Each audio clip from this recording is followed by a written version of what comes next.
How are you, everybody? Welcome back to the channel. I'm Ron Swanson. We're joined, as always, with Paula M. Bit of a subject change today, with the sad unaliving and passing of Hayden. This is a really good friend of Barbara's, and Barbara's coming on this evening to delve into a bunch of stuff. I don't really know what I can talk about. I'm not going to lie. So we're going to just jump into the Well, we can headline. talk about the breaking news. Oh yeah, that's what we're doing. We're going to And I jump have this into.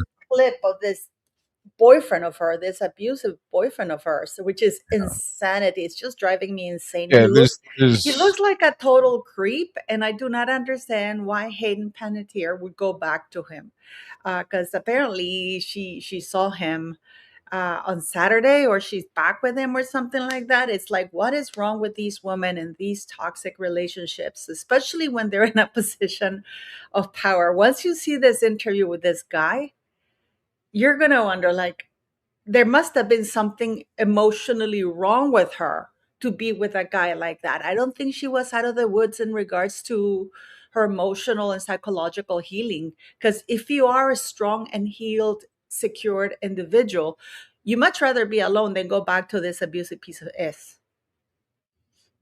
All right, so I'm going to just play through a little Fox News montage of Hayden and her career, just in case anyone doesn't know. We'll just start the ball rolling here. Start with this Fox News alert. Star actress and singer Hayden Panettiere has died at the age of 36 years old. Turn it up a little bit. Todd Pyro is here with the details. Good morning, Todd. Good morning to all three of you. Tough way to start the morning. Her father announcing the young star's death in a statement to the media saying, quote, "It is with profound sadness that we share the tragic passing of our beloved Hayden.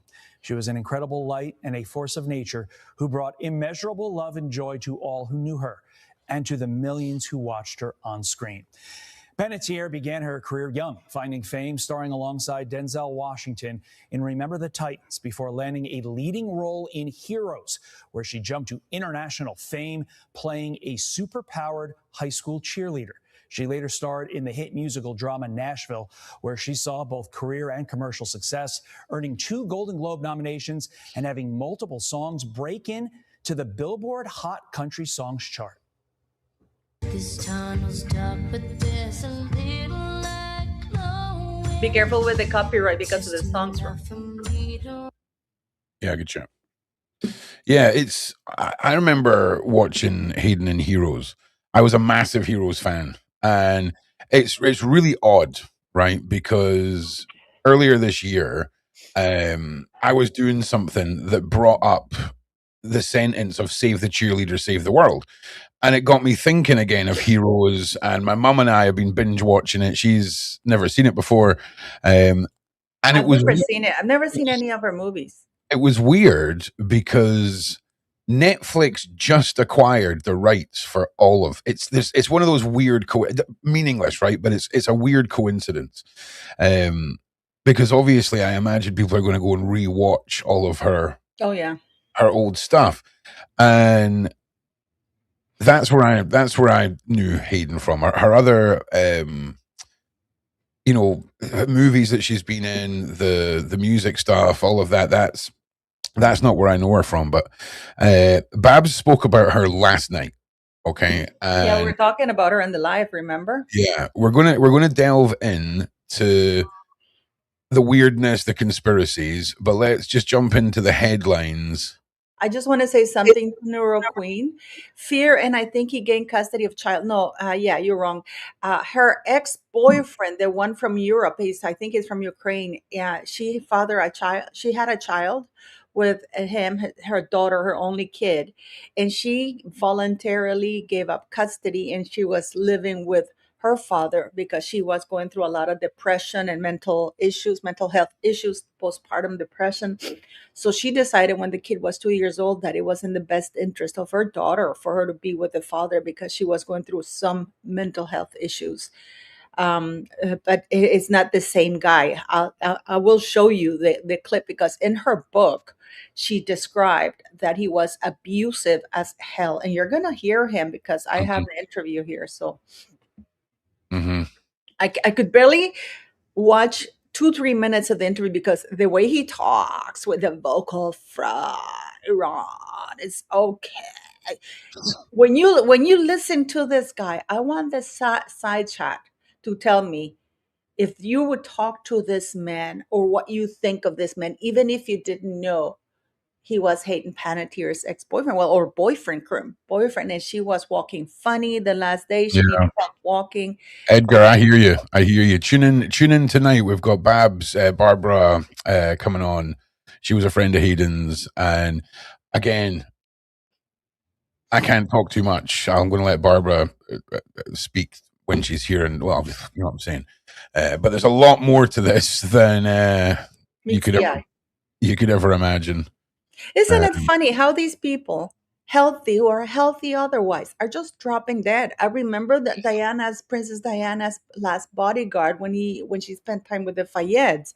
Sean Atwood interviewed him, and then he was going to come in my channel. This was an otherwise incredibly healthy man. He even had a gym. He was teaching jujitsu and all kinds of things, and he started promoting Princess Diana's the book that he written about her, and which was that he believed something fishy had happened there, and he was like, thanks to him, I learned that Princess Diana was embalmed within 4 hours, that her blood was drained and burnt within 4 hours against her family wishes and at the request of the High Council of the British Consul, which is insanity because only the family can decide that.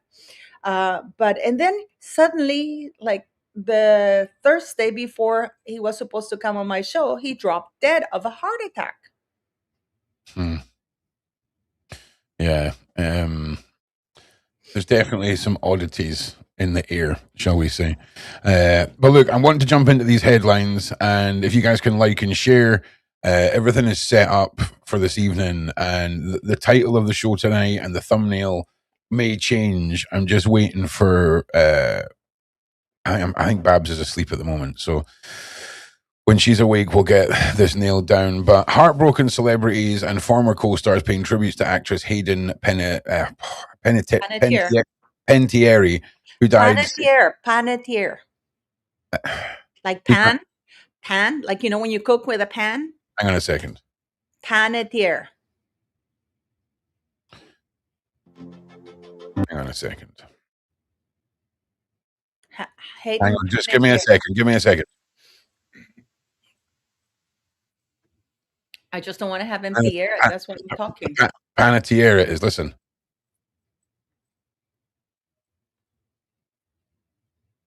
What do you want me to listen to?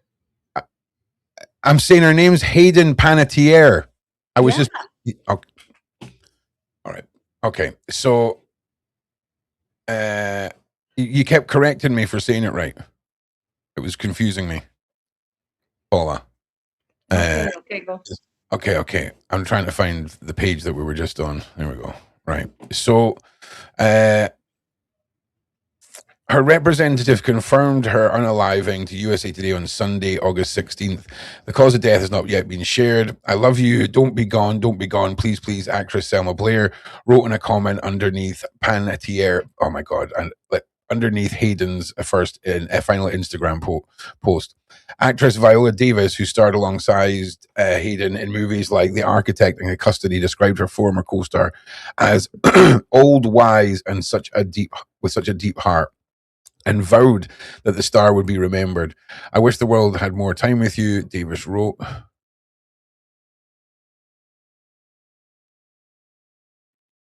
It's wild. Insanity, isn't it? Yeah. Singer Jojo on her Instagram story said Hayden's death was devastating. Comedian Rosie O'Donnell shared a photo of Hayden on Instagram writing, "Oh my God, heartbroken, remembering Hayden." Melissa Barrera, who starred alongside Hayden in Scream 6, took to her Instagram story to pay tribute to the former co-star. "Rest in peace, sweet Hayden," she wrote alongside a broken heart emoji. David Arquette, Hayden's co-star in Scream 4, wrote, "I love you, Hayden," in an Instagram comment. So just an outpour from people, and rightfully so. I mean, such a young woman,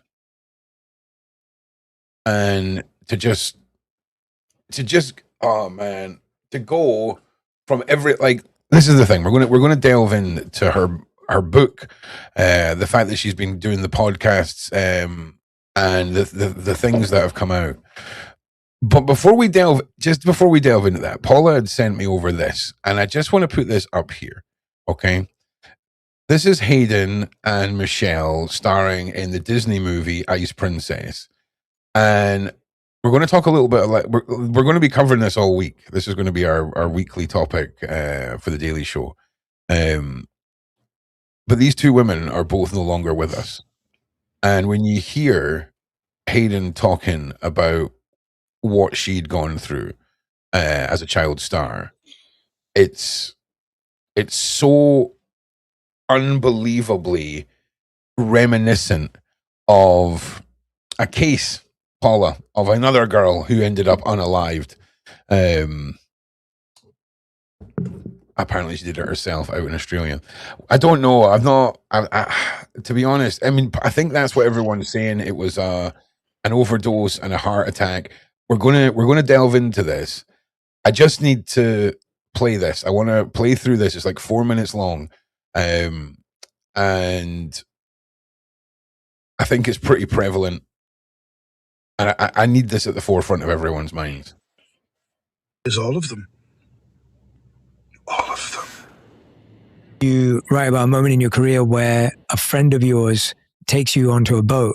You're led to a room which has an older man in it, and then basically told to perform sexual acts and, Oh, yeah. Perspective completely shifted, and I realized that I was in danger. But by the time I'd realized I was in danger, I was quite literally out to sea. And it was that moment shook me and was shocking. And I was quite literally walked down, and I had been having a great time. There was no hints of anything like that happening. So it took me, I was shocked. It took me by surprise. And it was led by somebody that I had grown to trust and see as a protector and somebody who had my back. And to be walked down the stairs, and it was as like a surprise, presented as though it was like a surprise. And it was this very small room, and she physically put me in the bed next to this undressed man who was very famous and had his hands like this, like this was just an average day for him. This is something that happens all the time. And I waited for her to leave. And I mean, that lion in me, that fire in me, that my hair stood on end, and I became ferocious. I was like, this is not happening. But I had nowhere to hide. And I bolted, and I hid wherever I could think of to hide on a boat. There was no jumping off and swimming away, and there was nobody who was going to. I realized that there was nobody who was going to be empathetic to my situation, that this was nothing new to them. It is all of them. All of them. And not one will be able to escape.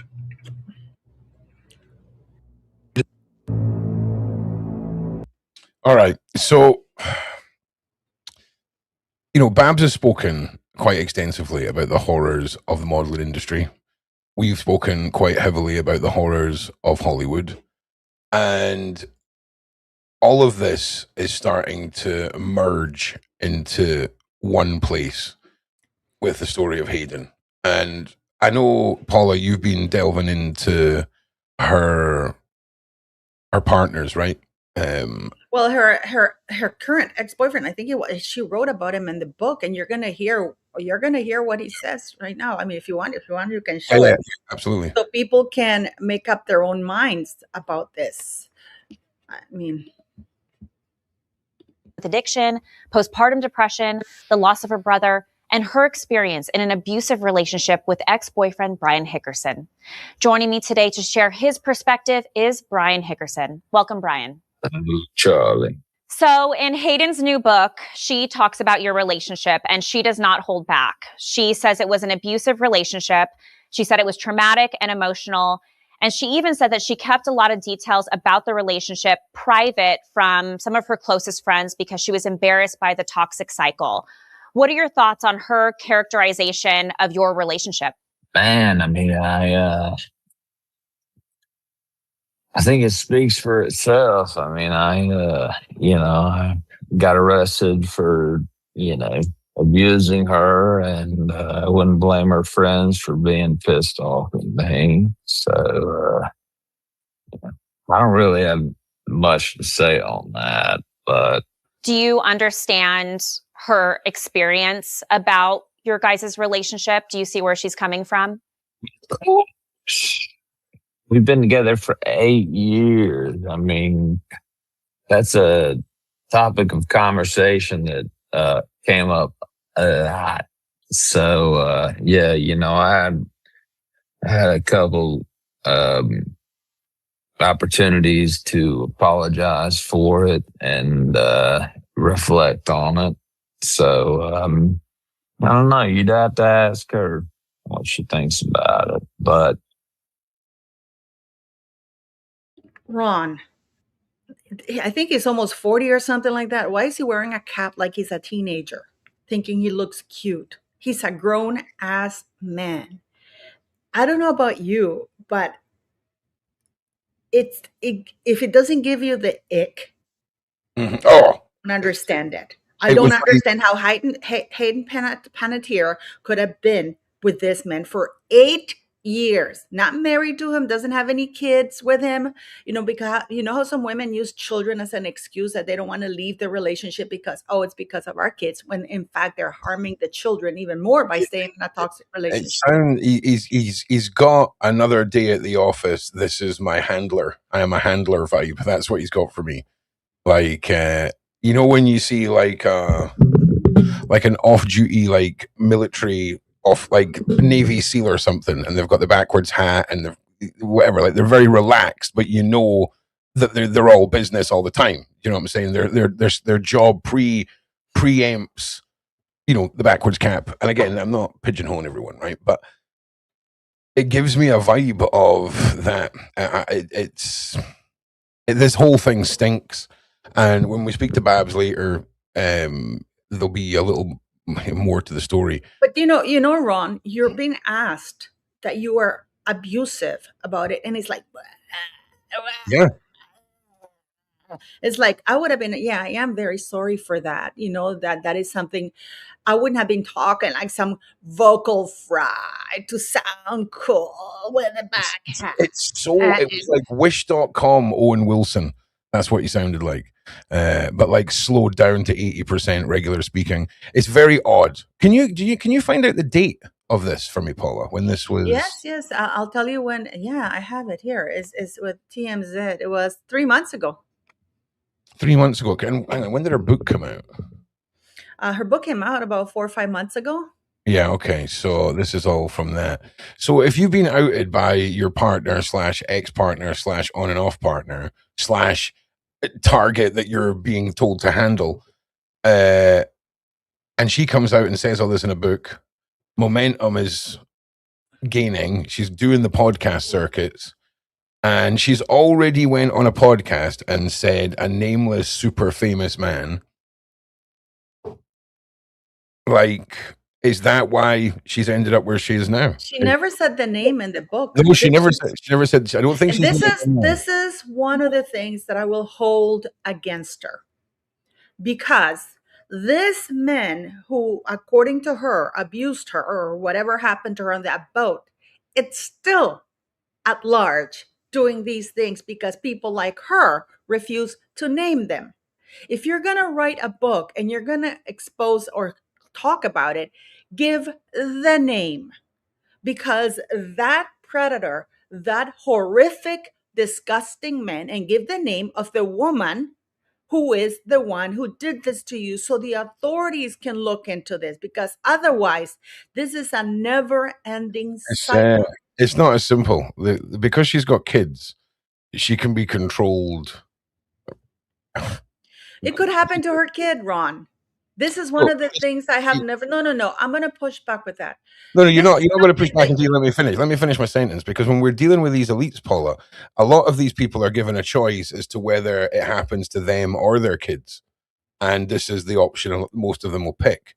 These are twisted, evil, disgusting people, and anyone with children like is controllable. It's not even a case of buying them off. It's a case of, here, watch this disgusting video of what happened to the last person's kid.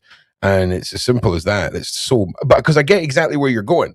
Like 100% agree with what you're saying, Paula, when it comes to the normal surface level people. But I just feel like this is. I just want to say Yeah, something of course, yeah, too, please do. that Christina Peña, that I have no empathy for, Hayden Panettiere. I do have empathy for her. Clearly, she went through something horrible. Mhm. I've been through horrible stuff. And because I don't want people to go through the same thing, I do not provide blanket immunity by keeping their names. In all fairness, And I had a child. I have a yeah, child. in all And I fairness, know what could happen to my child. in all fairness, Paula does say the exact same thing with across the board. I mean, Paula's opinion is very strong on this. It doesn't matter if it's Hayden or Bieber or whatever. She has always had a strong opinion that if people would just be able to give the names over, it could stop a lot. But there is multituded layers of why that can't happen. And I understand why Paula gets frustrated with it. I completely understand. No. Like, I just want to say that Paula has no idea. You have no idea what I've been through. They tried to kill me 3 times. 3 times. And I had a very small child. They removed my livelihood. They removed all my money. A lot of things happened to me, and I stood firm. People would tell me, just give it up, just ignore it. And I'm like, no, because I had to, if this is happening to me, and I was in no, all the power that I thought I had was removed, but I still fought my way back. So I do not approve nor condone people who come up and say, oh, I feel bad for her. And I understand that she had her mental health issues, but this is not helping the victim who's currently going through what she went through 18 years ago. She didn't have Yeah, no, any for sure. But I empathy for the mean, next victims, because if you don't want something, if you go through something horrific and you know and remember how it feels, you don't want that on anybody. yeah, unless you have kids and your kids are threatened. You know what I'm saying? Like, be like, my kids are staying alive, damned whatever else happens to the rest of the world. You know what I mean? And that's sadly how evil keeps its grasp. These twisted people. So someone asked me to do a little recap. So this is Hayden. Hang on a second. Panettiere, yeah. Honestly, wrong in words. Panettiere. She was a Hollywood actress, starred in Heroes, Scream 4 and 6, and is a friend of Barbara's, who's a massive friend of the channel. And we were talking about her last night, and she has turned up unalived. And I think people are saying it was possibly a heart attack through overdosing, right? Or something like that. Really, I mean, just if you wanted to just make someone vanish and make it look like they done it, it's one of the top tier ways of making that happen. It's terrible. I was joking with Andrew Lowney because I was talking to him. And I said, and I told him, because he represented the bodyguard that went on Sean Atwood, right? And when I was telling him about, yes, exactly. But I was telling him, it goes, Paula, I don't have any heart problems. He was jokingly telling me, right? I was like, if I drop dead of a heart attack, we know something fishy happened. So it is a sad thing that we're seeing all these beautiful women go through this. And it's a shame that they refuse to name these predators, because this goes endless. These people feel they have immunity until somebody breaks that cycle. Yeah, well, I mean, listen, even when you've got 3 million files, the government still decide to take all their PDF file disgusting friends out of it and then go evade Iran. Do you know what I'm saying? And that's where I'm at now. If anyone wants a where's Ron at with Trump update, guys had long enough now. All he's doing is protecting PDF files, causing distractions, and that's where I'm at with Mr. Donald. I sent you some clips of her physical, how do you say, deterioration after when she started promoting her book, after she finished writing her book and started promoting it, because at the last month she needed help even walking. There's also some footage I sent you of her And wearing walking. crutches with her boyfriend, because she went back to him not a couple of months ago, Yeah, and they were I don't know if we should. I don't know if we're going to speculate on that. I mean, I've got footage of her walking around New York looking absolutely fine, like the No, days. we're talking the last 3 appearances that she had when she's getting out of the car and she's barely able to walk. Yeah, pull them up. I need to see them. I don't know what you're talking about. Yeah, well, okay, so Grab keep me. pulling what you were going to pull. Yeah. I've got everything lined up, but I don't know what the context of the things that you've sent over are. I've got them all Well, here. no, she's just walking to to interviews. She was actually walking. You know, when they film you getting out of the Yeah, car and the walking to New interviews. York footage. Yeah, the New York footage. Yeah, the New York one, Yeah. and you can see that she's having difficulty walking, and it's like heartbreaking because they're so young. You know, Yeah, yeah. you're gonna have to find it and send it. I can't find it.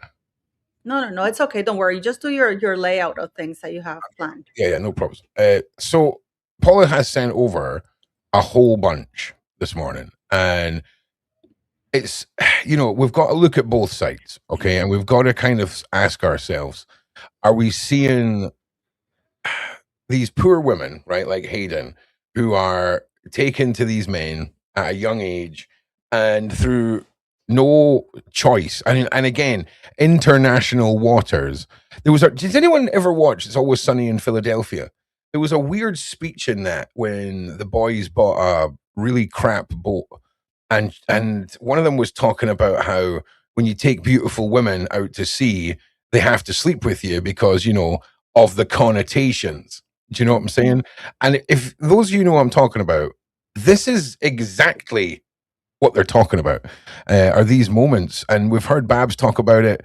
We've heard so many people talk about it. But when you're sucked in at a young age, right, and you're forced into making terrible choices, do you think we are seeing the remnants of people who we could argue? And again, I'm not saying this is fact, okay, but I have to put it forward, who are leaving the group that we've been calling out for a long time? Are we seeing conscious come through? I don't know. But what I do know is, in my eyes, 1,000,000%, Hayden has been a victim from a young age and has gone through a system that I believe has now resulted in her no longer being with us. That's 100% where I stand on this. And we're going to just jump into one of the videos that Paula sent over. This is from Truth Seeker. Oh, thank you, Paula. Apparently, the cause of death is an apparent overdose. So. Yeah, we'll jump into that right now, Paula. Thank you for that. Sorry, I'm not meaning to sound snappy at you today, Paula. I'm really dialed in with this. I'm really like... I called Ron early this morning. Early for me, it was 4 a.m. And it's like, Ron, did you see Hayden Panettiere died? And he goes, no. Who? Why? You didn't know? It was... Yeah. And then I literally opened my WhatsApp and it was like 40 messages from Babs. It's just wild. So yeah, Hayden suffered an apparent overdose, was unresponsive as advanced life support was administered before death. There's a little video here. Let's have a little watch of this. Into your hearts and follow your dreams and do whatever it is you are truly passionate about.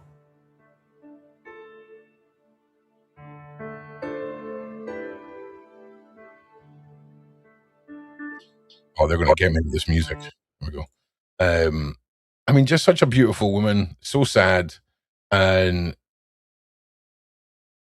the truth behind all of this is terrible, but this is going to continue happening because people refuse to name the predators. Yeah, we know that. We get it. No, but I'm just saying that don't be surprised. This is a repeating, never-ending cycle, which is very frustrating for me because, especially nowadays, after the Me Too movement and Harvey Weinstein and Epstein and stuff like that, you would think that this would kind of give people hope to feel empowered in some way, even if they're not releasing the files. But it was a massive downfall, It would be great. It's so sad. The thing, though, that she talked about in her podcast, Ron, was that everything was fine for her. She started acting at the age of 10. And then it wasn't until she was 18 that this thing happened to her. So I don't know if they waited for her to be of legal age to bring to her what they did. So she was in the business for 8 years, and apparently everything was okay. And she had a massive fallout with her mother. I think I sent you that interview when she's talking about her mother. And she's asked when she told her mother that she didn't want her mother to be her manager. She just wanted her to be her mother, and the mother immediately walked out and said, "You owe me." Yeah, she did. These parents is just like Britney Spears. These parents are their predators, and I wonder if the mother knew when she was taken on the boat what was going to happen to her. Yeah, you got to wonder. I mean, the situation with her mother was dire right up until the very end. Nothing ever got resolved, I don't think. No. No, the mother wanted money. She was her cash cow, and she was angry when her cash cow said, "No more milk for you." Yeah, and again, it's interesting, possibly irrelevant, but Netflix have just completely I said this earlier, but Netflix have completely revamped Heroes and have put the whole series on just like last month, I think.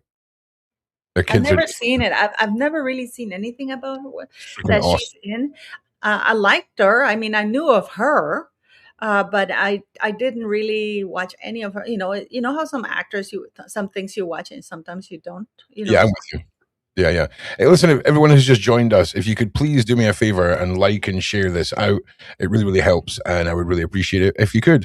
We are going to be doing a much more deeper and personal dive into the realities with some with some exclusive knowledge from Hayden's friend Barbara, who's obviously a massive friend of the channel. And we'll be doing that tonight at 8 o'clock. That's going to freak you out. Say that again? I'm sharing with you something that's gonna freak you out. Oh, your tattoo. Oh shit, that was the wrong button. I took Paul away. That was the wrong button. Yeah, her Horace tattoo, yeah. That's the same eye that Naomi Campbell has for her island home. Yeah, and the pyramids. Yeah. Branding is another very, very key thing in all of this.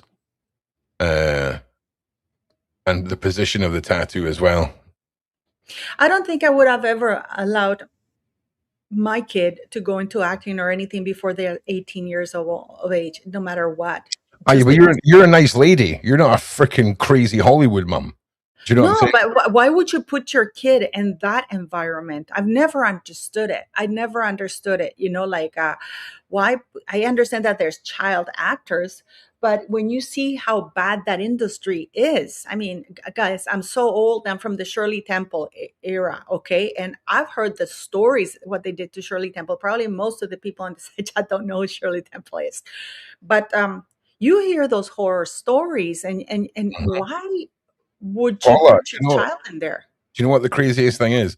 Shirley Temple, the actress, was so little and was hanging around in so many bars and clubs that they had to invent the cocktail, the Shirley Temple, which is alcohol free, right? Just to put in perspective, the culture back then is bananas. Absolutely bananas. Sugar. I just pushed the wrong button. That's insane, though. Why would they brand themselves like that? I don't get it. I don't like tattoos for myself. I don't, It's you got to understand, they wouldn't.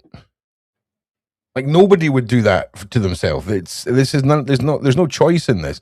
And also, you got to keep in mind as well, one blow of the freaking scapola shkameen, and you'll do exactly as you're told.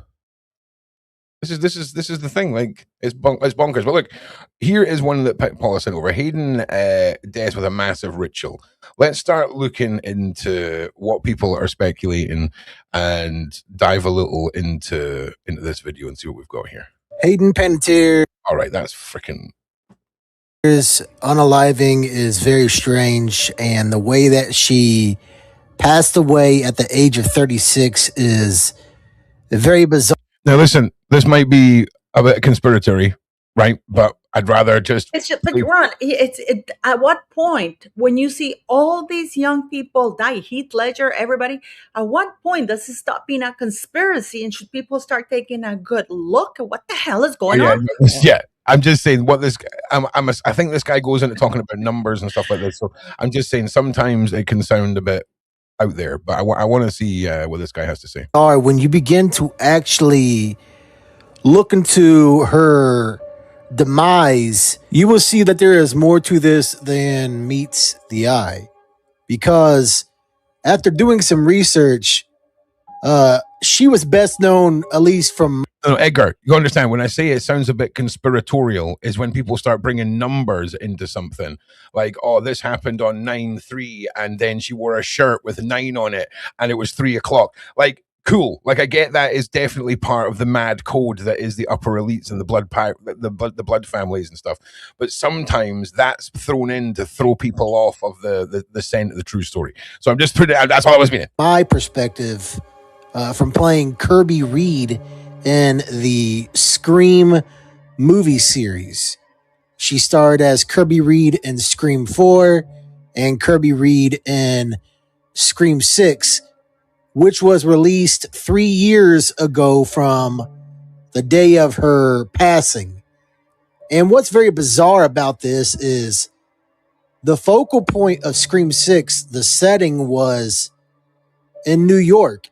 And it seems like here recently there has been a lot of New York symbolism.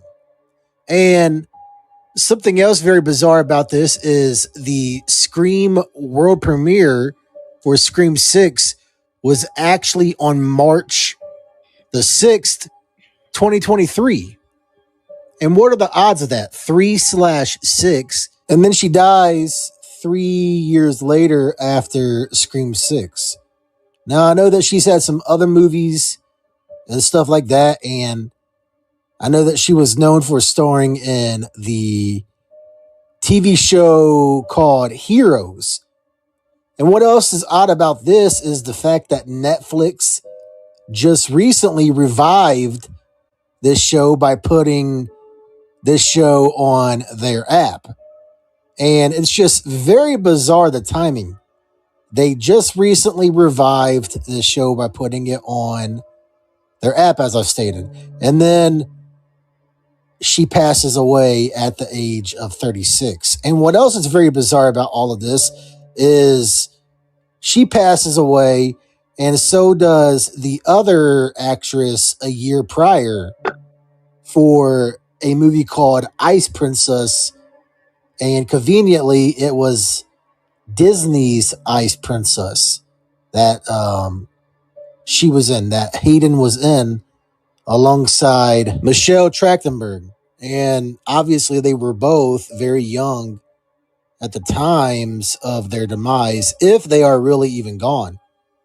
And one has to wonder if this is symbolism for what's to come too, because apparently in the show Heroes, I've never actually... Yo, I swear to God, if this guy talks about a false flag event and you just said false flag event, I'm taking the weekend off. Like I need to lie down. Actually took time to actually watch the show, but there's a saying, save the cheerleader, save the world. Yeah. Now the cheerleader is gone, so does that mean something is going to happen to the world? Again, I'm not saying that she's even really gone, because they do these things in Hollywood all the time. Hollyweird, whatever you want to call it. But something else very bizarre is the fact that she passed away on the 228th day of the year. And I will show you why that's important too, because she was also recently exposing what happened to her when she was younger with a famous man. And what's weird is she never actually named this famous man. And she even was on a podcast 3 months prior to this happening to her. And speaking of 228, her brother passed away 3 years ago too. And look how many do you see why I mentioned the numbers thing? Okay, just so you know, this is where I'm just saying. That's why I mentioned the numbers. Post he had on Instagram, 228. What are the odds of that? And speaking of the New York thing that I was talking about earlier with Scream 6 and stuff like that, right? Well, her brother passed away in New York. I mean, come on. It's all connected for a reason. They're wild. And Even the numbers are obviously, wild. speaking of the New York connection, you just had the Knicks win their first championship in how many years? So again, this seems like a lot of different things connecting to one another. And to me, this seems like another ritual because this is what these people do best in Hollywood. They 100%. We know they do. constantly do these things by certain codes, by certain scripts, by certain numbers every single time. So rest in peace to Hayden Panettiere. But to me, this seems like another ritual by the numbers. By the numbers for sure. Paula has just sent over, I do believe, the 911 call. But just before we delve into that, Paula, I just want to get people's reaction thus far. Because all of this stinks. And it really, really has just an essence of Virginia Giuffre. Like the whole case, the pervy old man, the yacht parties, the being dragged around, the fame, the fortune, and We're gonna listen to this 911 call, and then I'm gonna have you play a video. do you know? Wait a An second. Do you know interview what, Rory? about her talking about her future. Do you know what's really interesting, Rory? Right? I think there's more to what you said right there.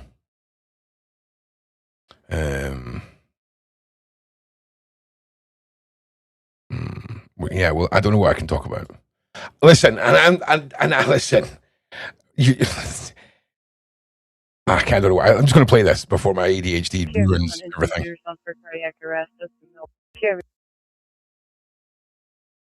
I'm sorry. With everyone instant to your son for cardiac arrest. Justin Milwaukee.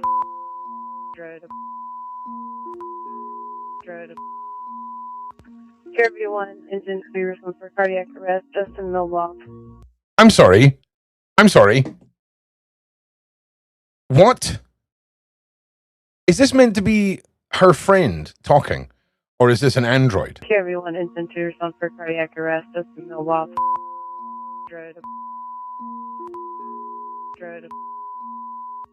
Everyone instant to your son for cardiac arrest. Justin Milwaukee.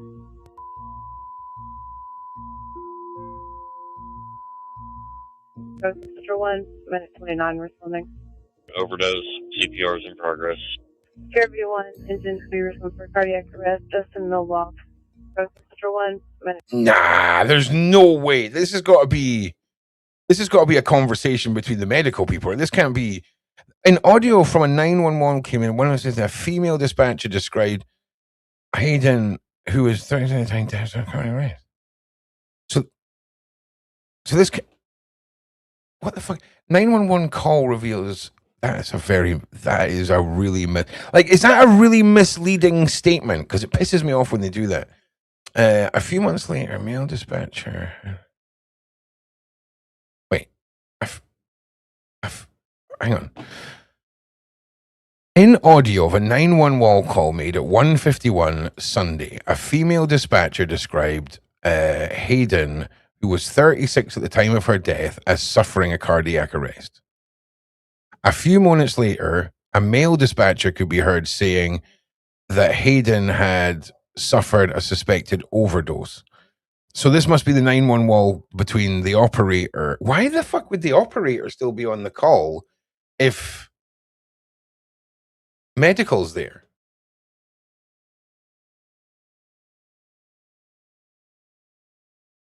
Like, I've seen enough episodes of Cops where like they're on the phone to like dispatch, and they're like, medical or the police are here, and they're like, right, I need to get off the phone to clear. I mean, that's what happens, right? Okay, everyone, instant to respond for cardiac arrest. Just in the loft. Here, everyone. So who the hell made the call? Someone had to make the call. Instant to respond for cardiac arrest. Just in the loft. Oh yeah. I'll be honest with you, right? This is going to sound really weird. Everything's going to be fine. I think I'm basically, right, if we're all gonna have to pick characters, right, I think it's fine. I'm pretty sure I'm Peter Petrelli. Okay, everything's gonna be fine. Okay, we just need to absorb the right power, and then the blast will be fine. But this is exactly what happens in season 1 of Heroes. And it was a cat and mouse game to unalive the cheerleader. I'm not gonna ruin it. I'm gonna go and watch it. But what the hell were you listening to? And what are these clips that they've put? What is the Daily Mail up to? Okay, everyone, instant to respond for cardiac arrest. Just in the loft. Here, everyone, instant to respond for cardiac arrest. Just in the loft.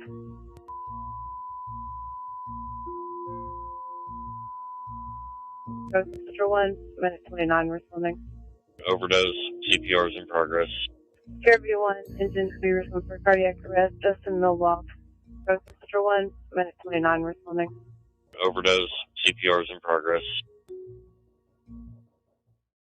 Yo, Paula, this is weird. Hang on. When I click on that link you sent me, which just takes me to your X page, right?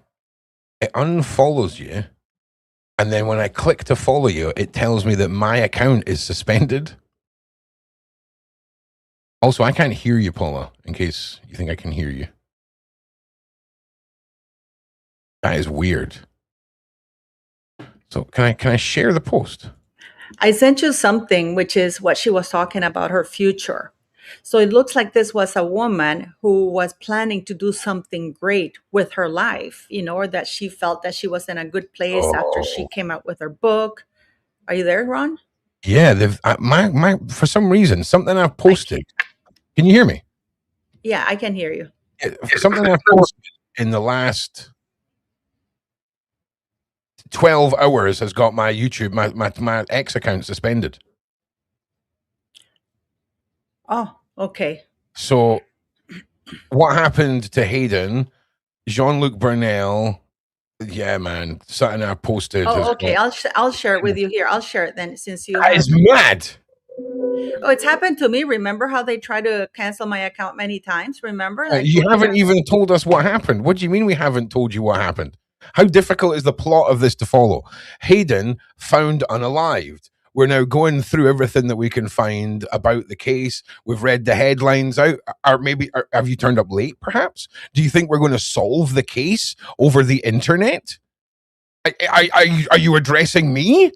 Just let me know. Let me know so I know whether to continue. We're actually breaking the news, as we know, because it just now broke that they believe that it was a drug overdose, which is what we shared. This is Hayden in that interview about 3 months ago, when she's saying that she has everything to live for, that she's really happy and all kinds of things. Listen to her.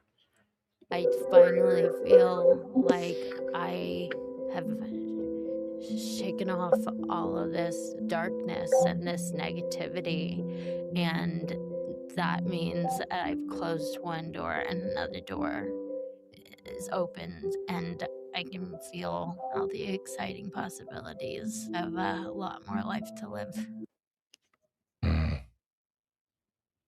Yeah.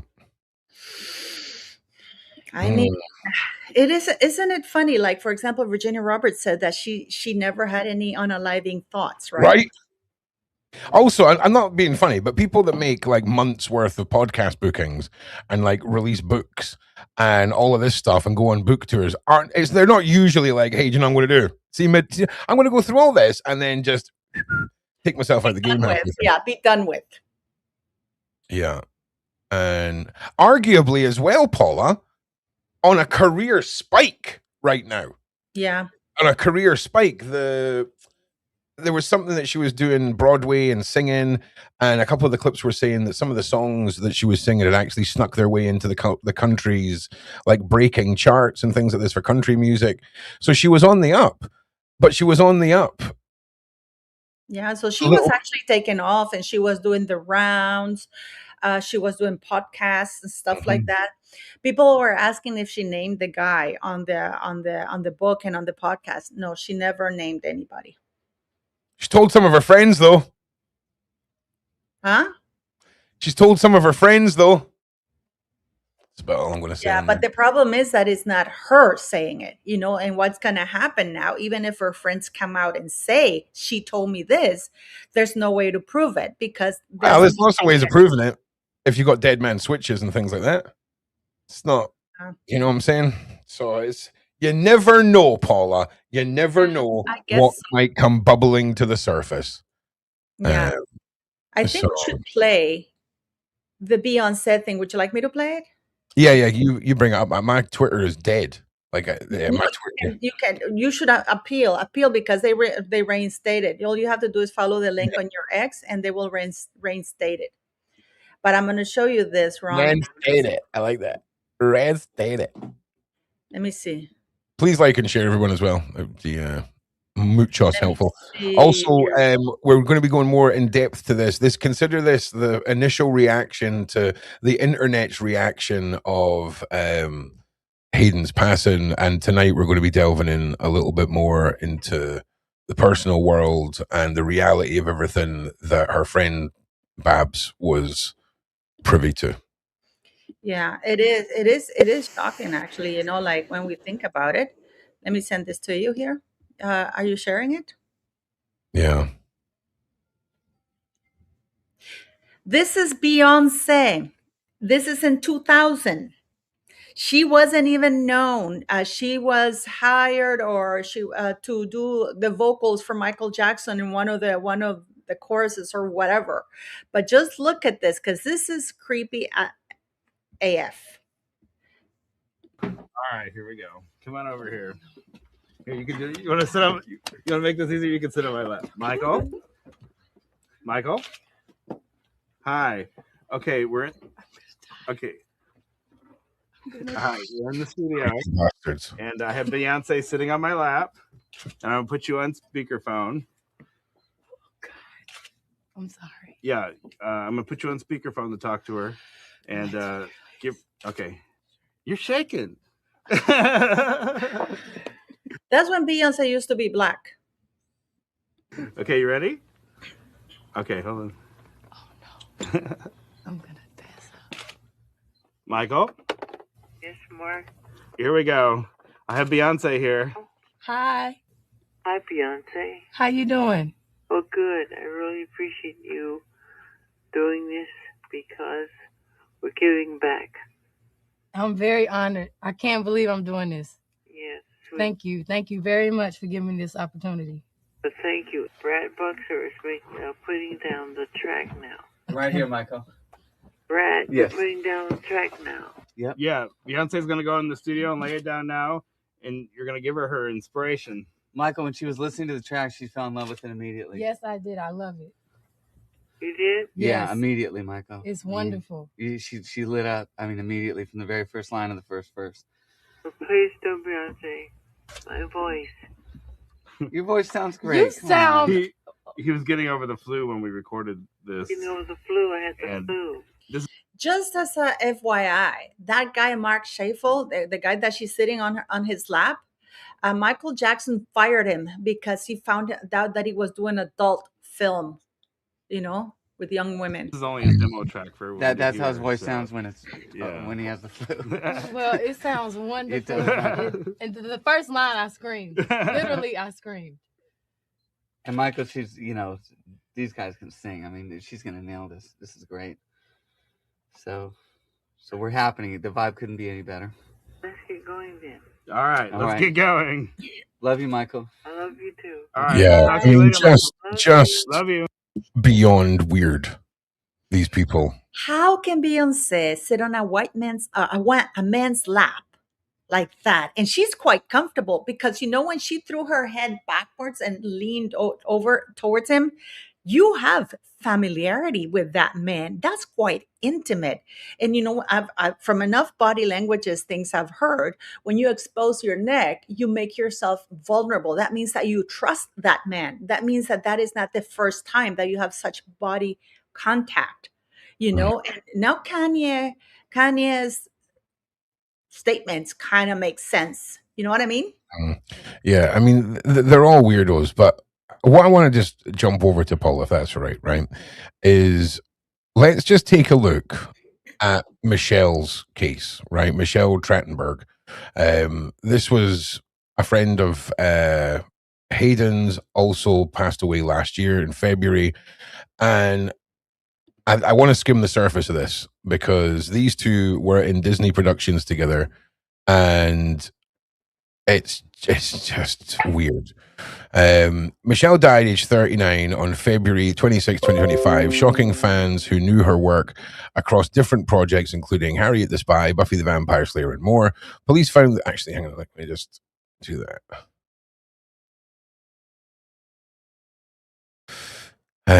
Police found the actress unalived in a New York City apartment. The officers had responded to a 911 call. When they arrived, they discovered the unresponsive woman at the residence.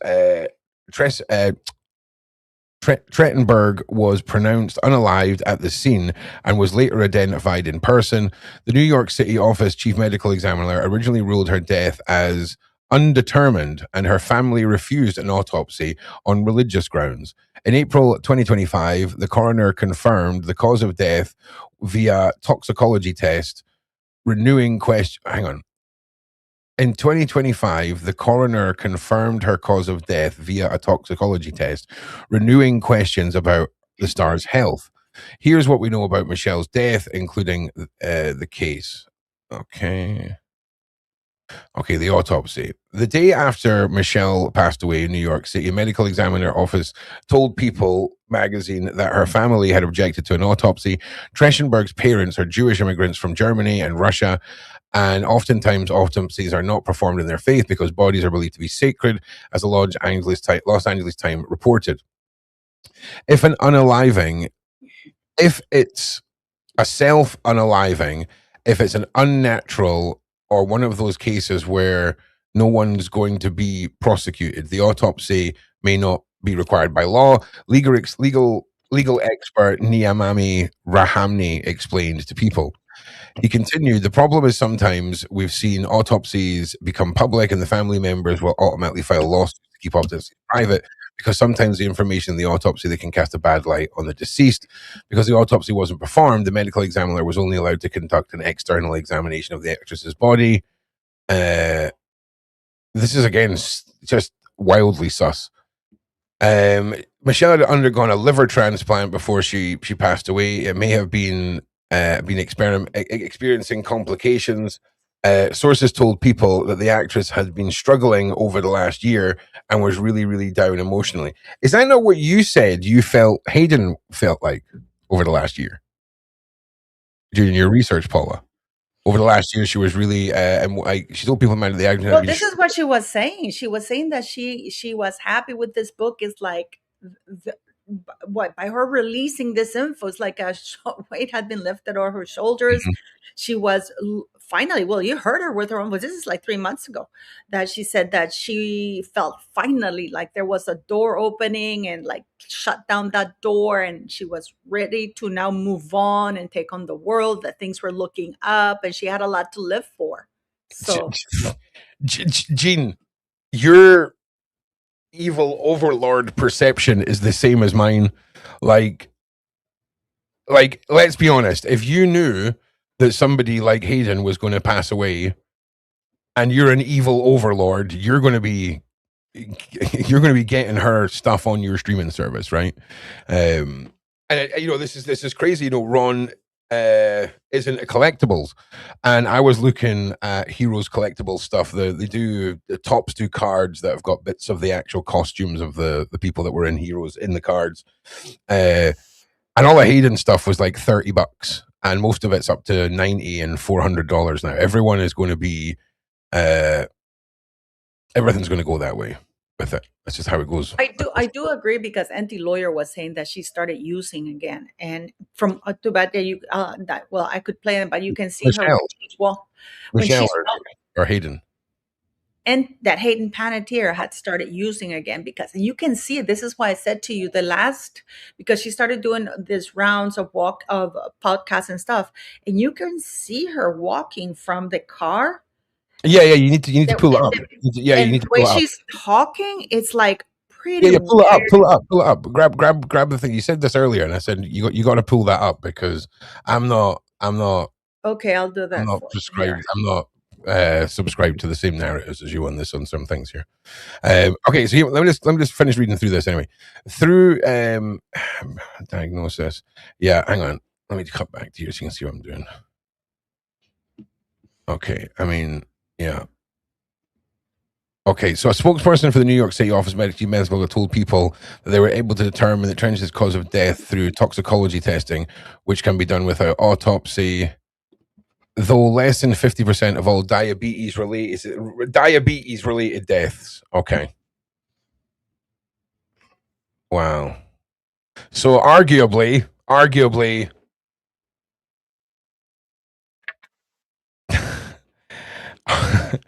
this is so messed up. Because again, if someone's got diabetes and you need them to disappear, it doesn't take a genius to work out how to do that. You know, it really doesn't. It's crazy, right? Paula's found these things. Nice one, Paula. Okay, ready? Yeah. This is one of the last things she was seeing.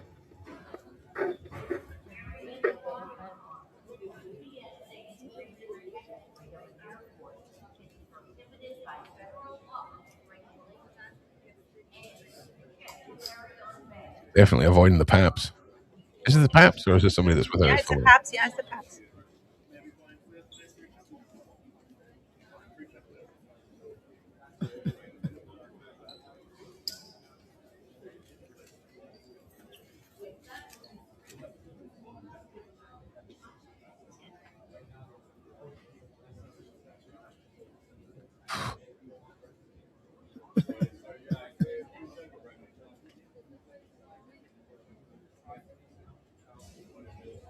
Oh my God, they are actually ruthless. These paps, man, ruthless. Yeah, she was tiny. Autopsies can happen with it. Yeah, I think religious reasons were the reason with Michelle's case. Behind there, look. Yeah, I'd be hiding too. I mean, the bright yellow tracksuit probably wasn't the best pick for that day. I'm not going to lie. Excuse me, you can have that here. Yeah, hell yeah. You tell him. You tell him. You know. But she's we're gonna, like I say, we're gonna find out a lot more tonight. And can we go back to the husband first again, please, Paula? Can you pull up the footage of the husband? Oh, not the husband, the ex-boyfriend, the wish.com sounding. Oh yeah, it's on TMZ. Actually, it's on TMZ. All you have to look, you can pull this up. If you go to YouTube and you type TMZ, Hayden Panettiere's boyfriend interview, it's there. That way you can control it, because he is quite creepy, to tell you the truth. Yeah, I just kind of want to, now that we've sort of had a little, there we go, delve into this. I want to go back and listen to this again. Actress Hayden Panettiere has a new memoir out called This Is Me, A Reckoning. In the book, she opens up about life in the spotlight, including struggles with addiction, postpartum depression, the loss of her brother, and her experience in an abusive relationship with ex-boyfriend Brian Hickerson. Joining me today to share his perspective is Brian Hickerson. Welcome, Brian. Charlie. So in Hayden's...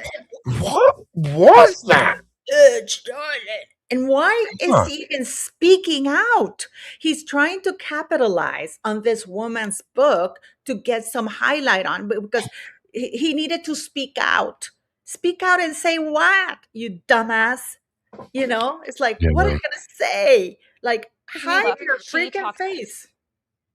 You just looked at our book at Target. I think everyone's going to be looking at our book now. I'm for sure.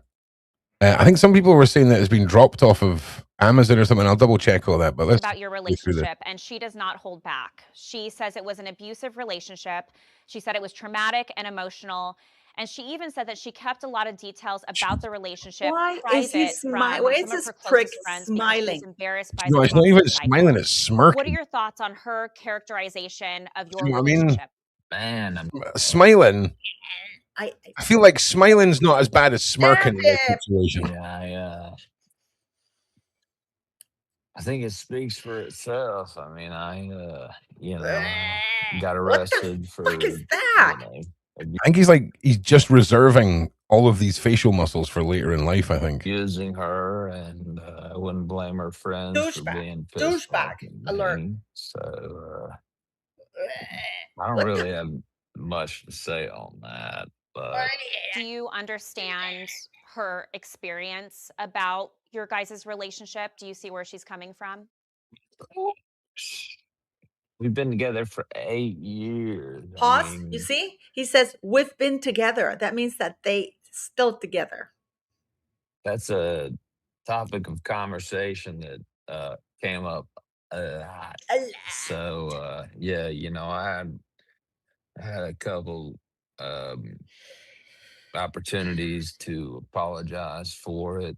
This is Hayden's partner, ex-partner, on and off partner for the last 8 years, speaking after her book came out, where she basically outed their relationship for him being abusive.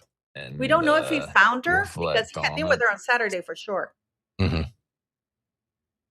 So I don't know. You'd have to ask her what she thinks about it, but you know, it's What you, with the you what never the lay what's hands with the on a vocal woman. fry? Bottom Speak like a line. normal So when human she's being, talking you about your asshole. relationship, she compared it to a weed. She said every time you pull it out. Damn! That is not what you want to hear as feedback from your ex-partner at all. Another weed pops back up and you're like, I thought I killed this. What do you think about her comments comparing your on and off again relationship to a weed that keeps growing back? Well, coming from a former landscaper, which I was, all you got to do is But spray some pause. He's a landscape guy. He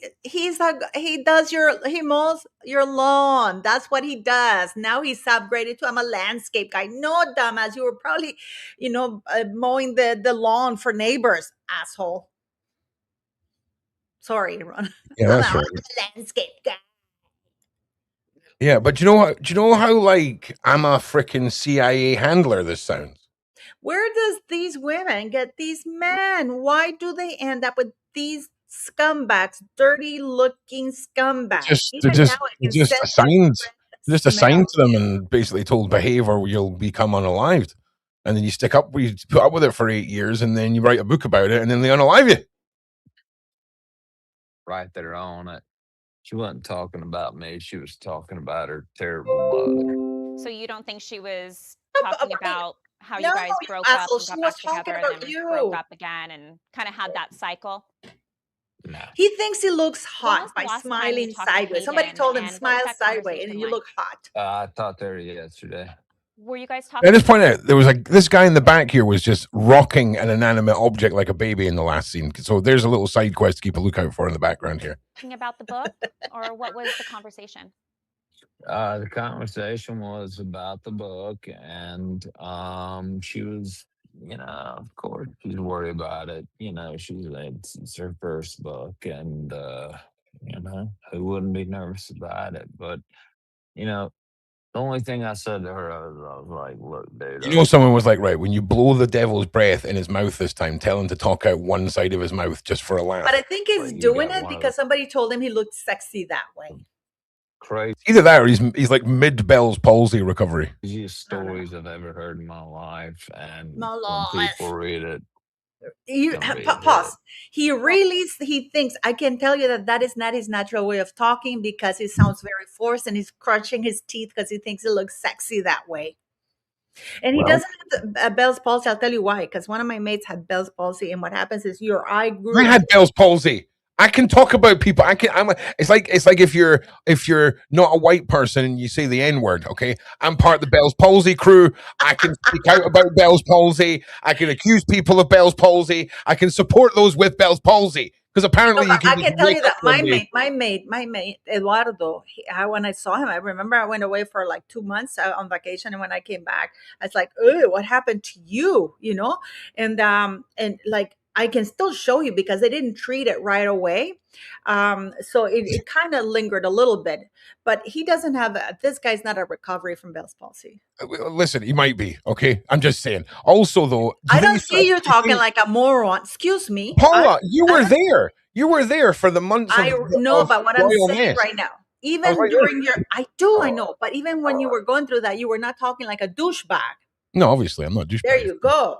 Yeah, I was speaking at a regular speed. Also, do you think he's trying to Kaiser Soze us? Do you think he's going to like stand up and then I start? just think he's No. trying to. Oh, great somebody's that going to you're hire him. To him, this is an audition. I can guarantee you that he's Okay, auditioning for somebody. this guy's got a severed head now in the background. I'm just pointing that out. Still very supportive of her writing this memoir, because there are a lot of things about your guys' relationship that maybe don't speak so well about. That is true. That is true. His mouth would droop down, not upwards. Yeah, I didn't actually think he had Bell's palsy. I'm just trying to crack a joke. Sometimes it's just a joke, Paula. Sometimes it's just a joke. You, about her, about things that you guys went Sometimes we're just poking fun. Sometimes a dumbass is just a dumbass. Yeah, a sometimes douchebag, we're just poking fun at the abusive partner. Okay. through together. Yeah. Oh fuck! Yeah, we didn't have a very good past, did we? So one of the things she talked about, she did an interview with Us Magazine talking about the 2020 incident that happened between you two. And she said, "What happened in Wyoming helped push me in the right direction, but it still took me a long time, and I still struggled to fully put a kibosh to it for a while." She seems to be talking about the incident that happened with you guys in 2020 That's on it. Valentine's Day, where you were arrested for domestic abuse, for allegedly punching her. What happened? Yeah. What happened that night, Brian? I had a lot to drink, and I got physical with her. That is awesome. And I got arrested, spent the night in jail, and that's just what happens when you lay hands on women. Was it hard getting back together after that and working through it? No, so it wasn't I hard. think the worst one was God, that's a big one. It was the one that Alan Jackson, 320K bail. That was a big one, and that one really hit Toss me. this, Ron. and my He's family. boasting about that another time. That was a big one. So punching her wasn't the big one that time. The big one was another time when he needed to fork out 320K bail. He's thinking that he had to pony up that money, which I'm pretty sure he didn't pony up. I'm pretty sure it was Hayden Panettiere, who, like a dumbass that she was in an abusive relationship, went back to her to this guy. And this is what happens when you have an addictive personality or addicted gene or whatever. You end up getting addicted to these kinds of things, whether it's a man or drugs or whatever. I feel bad for her, because to be with this guy, if you're a healthy woman, and when I mean healthy, if you are mentally strong, there's no way you're touching this man. 100% there is. 100%. I'll keep saying it every time. If your kids are threatened, 100% you're going to be with this guy. 100%. 100%. You know what I'm saying? You and I have different points of view on that. You know that. Yeah, 100%. But I mean, if someone told you that if you spoke anymore, something was going to happen to your son, and they gave you proof that something was going to happen to him, you wouldn't have said. They have, and I still spoke out. Yeah, no. They have. I have the receipts. I have the messages. Yeah, but Paula, I've had my kids threatened. I've had my life threatened. Okay, I'm talking about if people turn up and they show you them unaliving somebody else, that's when you take it seriously. Bits of paper with threats on it is nothing. Anyone that emails you and says they're going to come for you, they probably aren't going to come for you. I'm just going to let you know. So yeah, there's so much more to this, and the surface level, it's so easy to go, oh, why is she with this guy? Who is this guy? He's such a douchebag. That just sends alarm bells ringing to me that we're looking at some sort of handler scenario. And Or Didn't even. sometimes you're in a bad place, Ron. You're in a Oh bad yeah, that place. too. Oh yeah, that too. Don't get me wrong. You know, it's like, have you had those one night stands when you know the guy looked good at the bar, and then you go home with him, and ladies, and then you wake up in the morning and you're sober and it's light outside, and you go, what the? And you just want to, and No, you just want to that's talk not how shit. one night stands go. Meet the girl, go home with the girl falls asleep, rob the girl, leave. That's standard, right?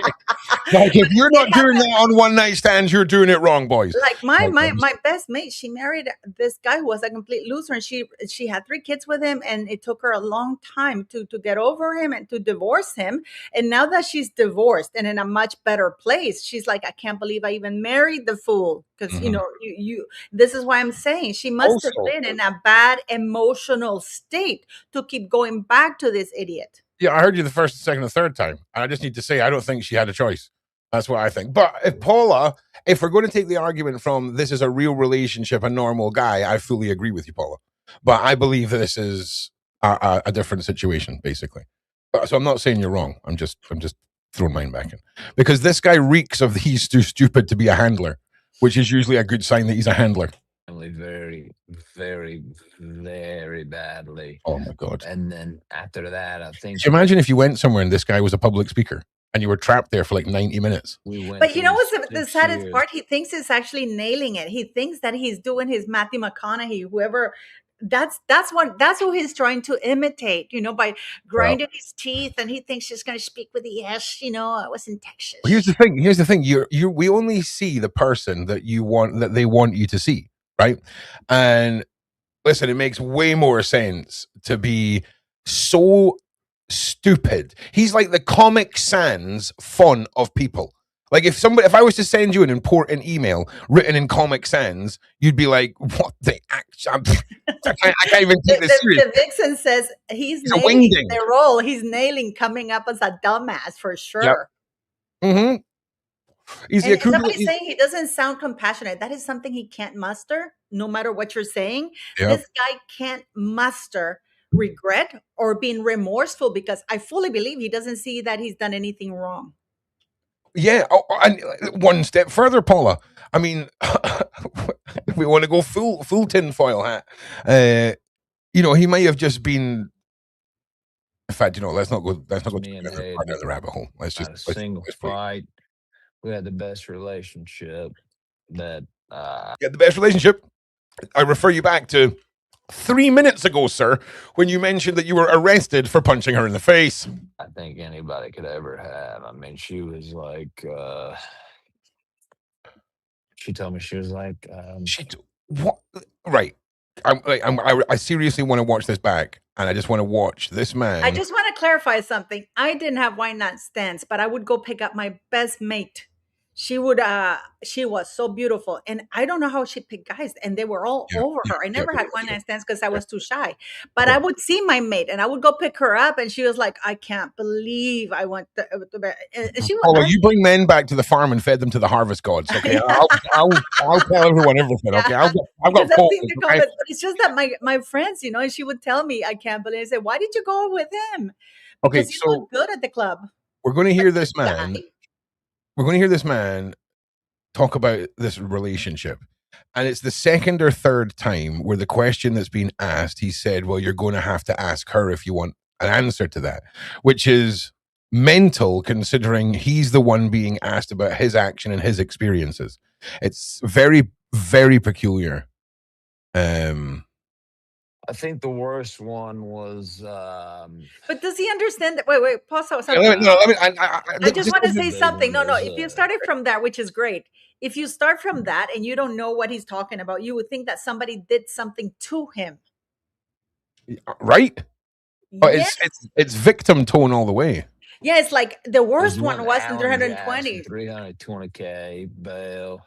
That was a big one, and that one really hit me and my family very, very, very badly. Oh, she was evil. That, I think we went through 6 years, me and Hayden, not a single fight. We had the best relationship that not according to her in her book. I mean, she was like. He She sounds told me like she he's was like, constipated trying to poop. I think we're just great roommates. And I agree. I agree. So we're What just good the friends. We're just good friends. We're just That's this it. guy? I So, just despite the he trials and gives you. tribulations you guys had throughout your like, can you fathom that? Like, you're in a book, you've had a $200,000 bail for beating the living crap out of, or abusing, or beating the living crap out of your But no, girlfriend. but the way he frames is that what Hayden put him through and his family was That's horrible. exactly it. He's afterwards. He said, "After that, Sympathy. me and my family went through hell Because of Hayden, because what she I did mean, to me. yeah, you know, Hayden was rude enough to use her face as a way of hitting this man's Stopping, fist. yeah, as a way of stopping his fist. I know all of that. I heard it many times. Yeah. These crazy women that just 'Cause, you know, stand my mom there. died, and it's always the alcohol. Listen, if you are sober enough that you remember what you're doing, you're not that drunk because you're able to remember it. I passed out, and when you're really drunk, proper drunk, you pass out. You know, my grandpa used to have a test. He says, if you want to find out if a man is really drunk, put a plate of shit on in front of him and tell him to eat it. If he doesn't, he's not that drunk. I mean, I'd have to be pretty drunk, Paula. You're gonna have to deep fry her or something, man. You have to put some batter on it. Alcohol, and when people use alcohol as an excuse, they are aware enough to know that they Oh can. yeah, I agree. I will agree. Alcohol is not an excuse, 100%. So just to cut back to where mainstream is at on this, still on apparent overdose. And we're going to be delving into this all week, right? Because I said to you last week we were going to pick a topic and delve into each day of the week in amongst our other stories. With this being breaking, consider this day one and consider this a mega show on it. And we will be covering this all week. We're live with Babs again. But in the same way with Virginia Giuffre, I wanted proof of life. We're going to go through all of that this evening and talk to Babs about stuff that I can't tell you. It's not my place to say, basically. There's one of these clips I want to show you. I don't know if we're going or not, but I want to show you this clip of her when she's doing this. That was it. That was the one I was trying to find. That was the one. Okay, here we go. Yeah. One day this mask will fall. Mute it. Yeah, this is literally the day, or was this not like one of the last bits of footage of her alive? Actually, yeah, like about a week and a half ago. How big is that guy? Yeah, she's She's having trouble walking. I don't know. She looked okay. No, I think it's the boots. No, she was having trouble walking. She's got mega clunkers on. I think it's the boots and the trousers doesn't make it look. I think she's okay. But our first few steps looked exactly what a girl that I used to know used to look like when she wore these massive, like, gothic mega boots. Baphomet symbol. What do you mean Baphomet? Give me more. What do you mean? Where? What are you talking about? I don't even know what that is. Oh yeah, don't worry about that. Her gait is off. This is what people are saying. Her gait is off. What the hell's a gait? It's how you walk. Yeah, I know, but it's the clunkers. She's wearing big clunkers. Listen, I'm not saying you're wrong. I'm just giving you a little bit of hope and throwing in that it's possibly she's wearing massive clunkers. Yeah, it was an appearance at the NYC bookstore. I mean, look at the size of the boots. They go up over her ankle, and they've got like a 2-inch platform on them. Look at that. Or maybe they're shoes, but they're clunkers. They're big clunkers. But I'm not saying any of you are wrong. I'm just saying what I'm seeing. That's all. It's terrible, isn't it, Ron? Yeah, it's beyond Paula. It's beyond terrible if it was just surface level and this is all we knew. But with everything that's gone on behind the scenes for 3 months, right? That's about all I can say. But here's another clip. Do you know what's really sad? Hayden always wanted to know her mother, wanted her mother to actually be her mother instead of her manager. But her narcissistic ass looked at her daughter in the face and says, "You owe me." They never spoke again. This world is so cruel. You talked a bit about your relationship with your mom. Last week, she spoke out about the book. What did you make of her statement? It was so false. When people ask me about the relationship, if there's any hope for future, I always say that I leave that door cracked open in case, because who doesn't want a relationship with their mother? You pray for it and you hope it eventually comes, but she slammed that door pretty hard in my face. She is very clearly prioritized herself, which I should not be shocked by. I can't imagine how she feels about doing what she did and saying what she said. I don't know how she lives with that. You talked a bit about your relationship with your mom. It's so insane. Look at I'm sharing a clip. This is her walking into these interviews. She's wearing the same clothes and stuff like that. But you'll see how she walks. She's having difficulty walking. Wait until she gets out of the car. She's like, her walk changed completely after. Now, the videos are all staggery. I don't know. She loves these clunkers, man. It's because she's so small. But she can't walk in them. You don't need Boy clunkers. Scouts, You Boy would wear high Scouts. heels. You would wear high heels. Hang on. Boy Scout symbol is the Baphomet symbol. Hang on a minute. Okay, 1 second. Boy Scout symbol. Oh, Baphomet. Okay, yeah, Baphomet. You're all wrong about Baphomet, by the way. I hate to tell you. But you know what I mean? It's like, and we see this because I've seen a lot of celebrities. Now they need help to walk. Yeah. It's like, and they have that. It's like they have something up their butts, Ron. You know, the way they walk, like Olivia Wilde. You have all these celebrities are now walking funny like that. Even Oprah, they got the Oprah Winfrey walk. You know, that Oprah looks like she's gonna fall apart at any time. Yeah, the symbol of the Baphomet, what you actually see, the guy with the goat legs, and all of that stuff, that's a hijack symbol from paganism. So the symbol of the Baphomet is a hijacked symbol of Pan from back in the day. So Baphomet, what he probably looks like, incredibly different. But what a statue and what a freaking symbol to put all the negative fears of everything into anyone's mind. You know, wasn't like with Diddy that everybody was dying of pneumonia. Mm-hmm. You know, it's like young people, his ex-wife or ex-girlfriend or whatever the hell it was, the mother of his kids, didn't she die of pneumonia? You know, all these people are getting pneumonia around Diddy. And all these people getting heart attacks about these people, or Heath Ledger, they're overdosing with these things, you know, like, and it's so quick to say overdosing. Why did she start using it? Somebody slipped the drug in her glass and she didn't know about it. And once you take it, you know, you're hooked.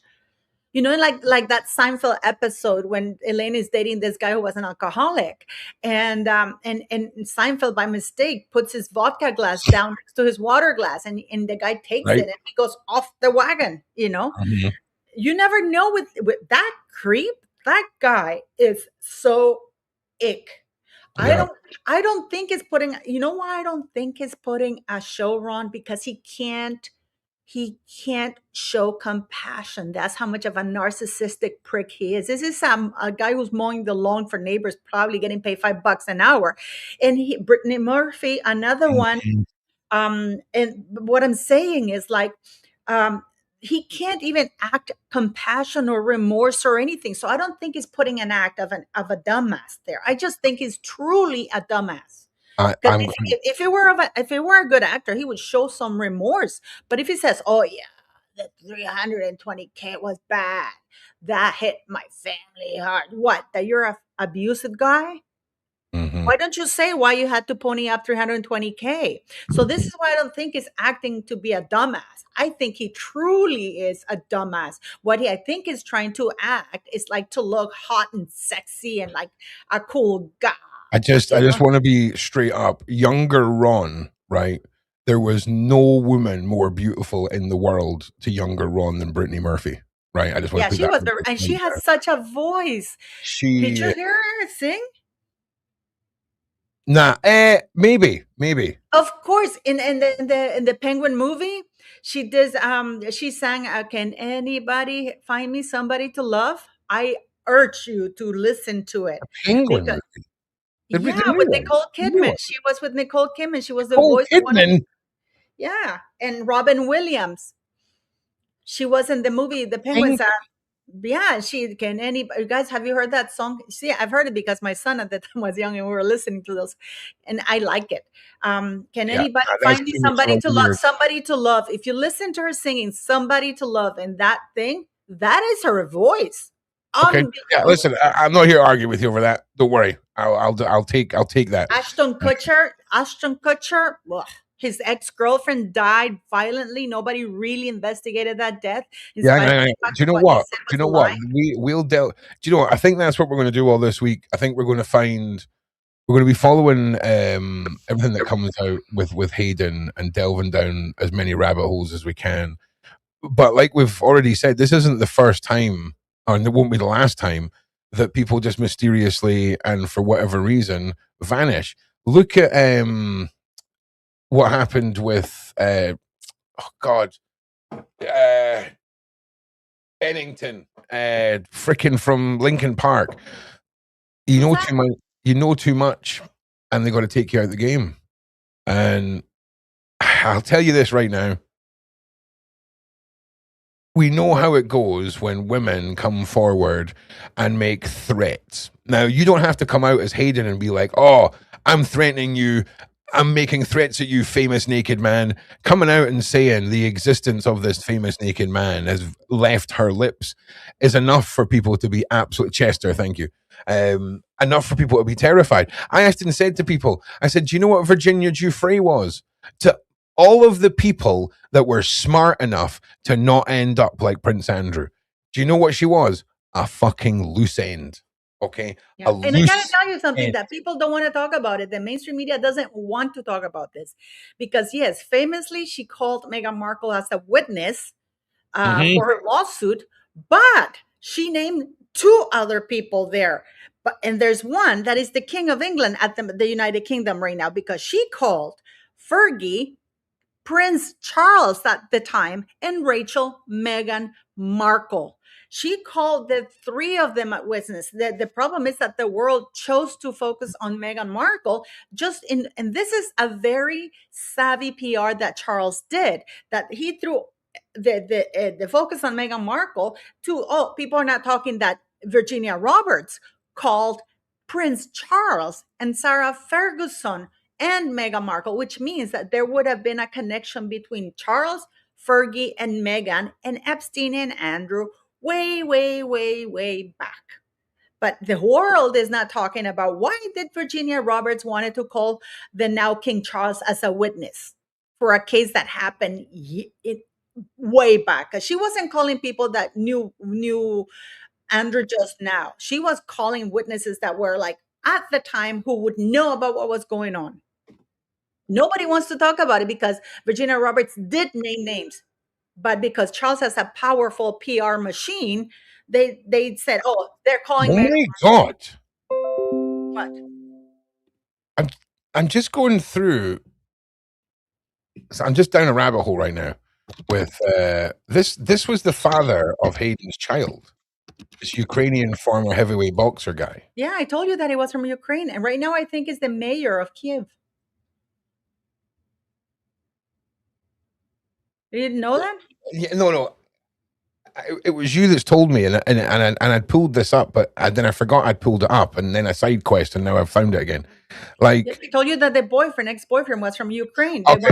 So daughter listen. and lives in Europe. Listen, I just want, and I need you just to let me say this uninterrupted, right? I'm going to bet you my best Pokemon card, Paula, right? That Hayden knew exactly what would happen to her daughter if she stayed in Hollywood. She knew exactly what was going to happen to her daughter if she stayed in Hollywood, and the safest place for that little girl was with her father. I'm going to bet it. I'm going to bet money on it, right? And then let's just throw some politics into all of this, right? Everything that's going on in the world right now, the state of affairs over in the Ukraine. I wonder who that man was who was laying in that bed, because 3 months since a book came out, and she started to do the podcast the podcast rounds, and she's now no longer with us. It stinks. The whole thing stinks. And I'm sorry, this is going to sound really bad, but an American Hollywood actress having to give up her son or our daughter, sorry. This is Hollywood. Do you know the mad level of irresponsible famous parents that are just mulling about? So I'm going to I'll bet you that this was the most heartbreaking thing she ever had to do. Yeah, she But talks about it in the podcast. She did this for her daughter. I'm just gonna say it like that. She talked about it in the podcast, Ron. She said that it was the most horrific thing to do, but then she realized that she had serious postpartum depression, and she had these weird thoughts, and she didn't really want to do it. And when he first took the kid, she said that she wanted to die and she wanted to fight it. I mean, she talks extensively about this in the podcast with that Jay Shetty guy. Oh yeah, I'm not saying that, and again, I'm not saying anyone's lying. I'm not saying official stories aren't true. I'm just a guy on the internet who's seen so much of this over the last 10 years, and sometimes we have to ask ourselves, just how much are even what these people are saying is 100% true, because oftentimes things happen, diaries are found, people come out and speak years later that contradict things that we think are gospel now. And there's no doubt that Hayden had seen the true side of Hollywood. It's disgusting, evil underbelly. She got taken out on a boat into waters where anything could have happened. Yeah. It reeks of the same vibes as Virginia Giuffre. We've got a stack of these men and women that we're going to remind ourselves of this week, of what happens when you get too close to the sun and start saying, not even naming the people, but just naming the occasion. What happened, describing what happened to her. Mm-hmm. You know, it's very interesting. I met Diana Jenkins. I met her on a couple of occasions, you know, and she gave me the creeps. And now apparently Diana Jenkins is behind a lot of stuff that happened to Hayden Panettiere, you know. So it is the official version, because people are asking now, they're saying, or their allegations are that she OD'd. Oh yeah, 100%. That's definitely, if I was an evil overlord, right, and I was like, we need to silence this lady, and I went, what was the last one we silenced? Oh, it was Virginia. Okay, so we can't go self-unaliving again, so we need to go with accidental death. And Hesh. Oh, how weird is it? What had we planned to do all this week? We were diving into Anne Hench all this week. That was the plan for me and Paula. We're going to be doing like 30 minutes every day. I'd divided it up into 5 chapters, and this was going to be the new segment. But then this happened, so now Anne Hench is going to have to wait a week, and this week's going to be focusing on Hayden. There will be there'll be shows this week where we do have other topics that are. Is Babs safe? People are asking on the comments. I'll let you know if Babs is safe when Babs wakes up. But at 8:30 UK time this morning, Babs was okay. But that was only 8 hours ago. So hopefully she should be awakening. And do you know what? There's so much that I want to say to you, but I can't say to you. And you have to join tonight when you're talking to Barbara. Yeah, I mean, it'll be up to Barbara what we say. But it's just bananas. It's terrible. It's just bananas. It's so sad. And also Beyonce has some splaining to do.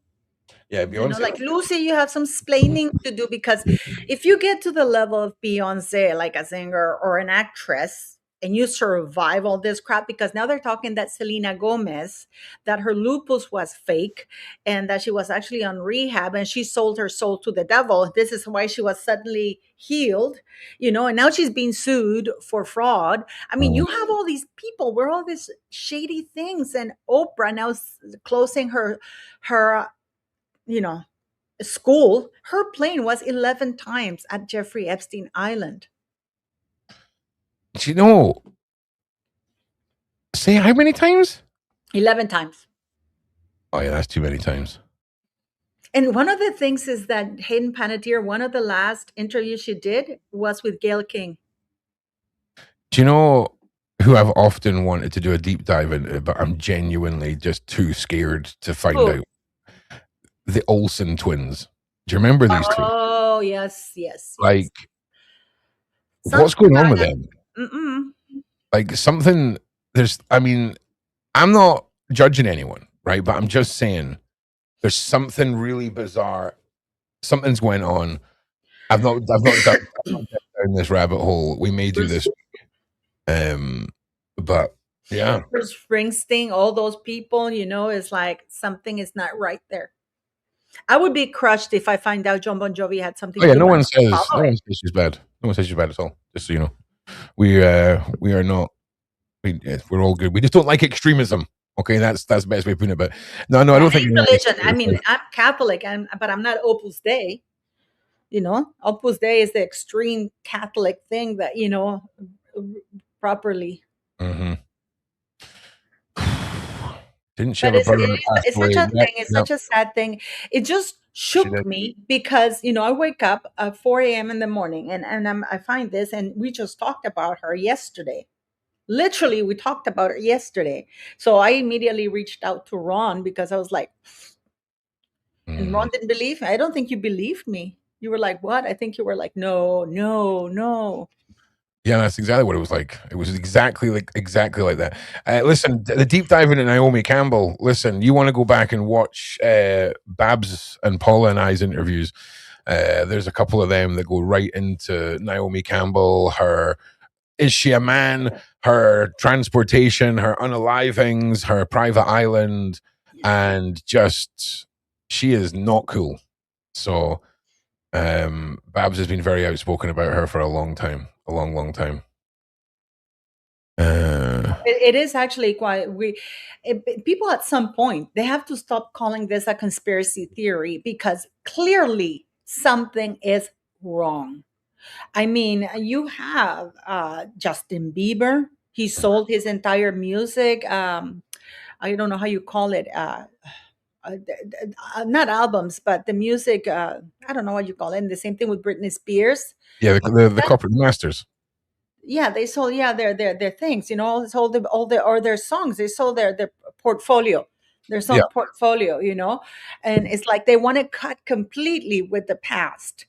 And they don't want to have anything to do with what brought them to that level of wealth. It is, I don't know, but this lady doesn't make any sense because it's always after they say we have a lot to live for, boom, they die.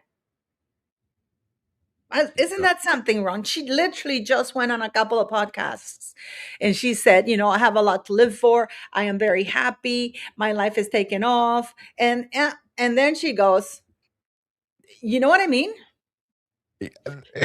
Paula, it happens. It's happening more and more. This is one of her last interviews. Sorry, you say he's got something to live for. Exactly. You're right. Sorry. Can I just say anyone that wants to come and discuss this and wants to help paste together these rabbit holes, you can come and join my Discord. I'm going to just post a link just now. This will be a fun one for the mods to deal with. So if you would like to come and join us, feel free to do so. The link is in the side chat. Make sure you guys are liking and subscribing. Give this one more big share out. Do you know, it's interesting, Sunline, because I'm pretty sure Amy falls into the 27 Club category, which is whole other, stramash. Yeah. But you're not wrong. I'm sharing this. This is one of her last interviews with Gayle King. I don't like Gayle. You all know that. A lot of it would be difficult to talk about. So how are you feeling as you sit here today getting ready to launch your book tour? Honestly, I'm always nervous, but this time I'm the rawest version of myself that I've ever been. I'm not walking out, promoting a project or a character that I played, or able to hide behind anything. So I feel always a little bit overwhelmed by the subject matter. Yeah. It doesn't get easier. I know, Hayden, let's take a deep breath, because you write about the book Life Quakes, which I like that phrase, by the way. You said it's not about losses. When it's tumultuous times in your life and you've had some, you call them life quakes. Life quakes, yeah. And you get through it how? You get through it by time, finding good therapists, being willing to reflect, check in with yourself. Yeah. Really do the work. But let's talk about your life. You're born, your mom jokes that you came out of the womb saying, thanks, I got it from here. Yeah. Which is sort of a telltale about you were feisty from the very beginning. Yeah. You say by the time you were 5, you had done 50 commercials. Your mom, from what I read, also was an actress and seemed to take a lot of joy and pride out of what you did too. But it also created conflicts between the two of you.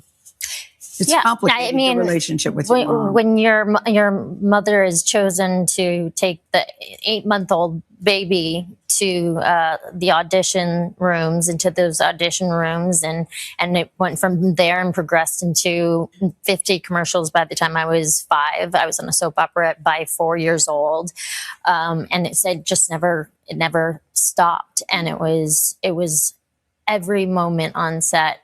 I didn't care about anybody else's opinion but my mom's, because I knew that if she was unhappy with my performance in any way, that the rest of the day was going to be ruined. Yes. It was going to be a very bad day. And your mom was tough. You had a lot of, this is what got me, your praise for your over-the-top performances, which you think is a good thing.